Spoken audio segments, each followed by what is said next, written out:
Bu ağacın əzəmətinə bir baxın. Çox əzəmətli bir ağacdır. Bu göstərim tam. Bu ağacın azı yüzlərlə yaşı var. Mən vaxtımın çoxunu təbiət qoynunda keçirirəm. Bu ağac mənə çox doğmadır, əzizdir. Çünki mən əsərlərimin çoxunu, kitablarımın çoxunu bir yazıçı olaraq bu ağaca söykənərək yazmışam. Bu ağac mənə doğmadır. Mən vaxtımın çoxunu təbiət qoynunda keçirirəm, meşədə keçirirəm, dağlarda keçirirəm. Gecəni meşədə qalıram. Vəhşi heyvanların çox olduğu bir ərazidir. Təbiət mənim üçün çox əzəmətlidir. Mən alpinistəm.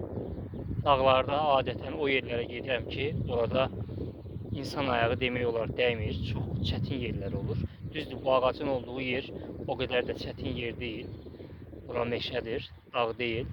Amma buradan yuxarıda olan dağda demək olar ki, insan əli dəyməyibdir.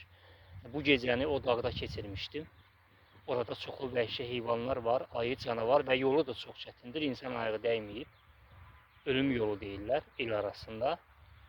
Mən 2 gecə o dağda oldum. Yol da çox çətindir. Demək olar ki, sıldırım qayalarla dırmaşa-dırmaşa çıxdım ora. Orada o dağda möhtəşəm bir əsərimi tamamladım. Bu ağac da mənə əzizdir. Mənim bütün əsərlərim, bilirsiniz, mən Azərbaycanda kitabı ən çox satılan yazıçılardan biriyəm. Mənim kitabım Azərbaycanda xüsusən həkimlərdə, əksər həkimdə var, müəllimdə var, psixoloqlarda var.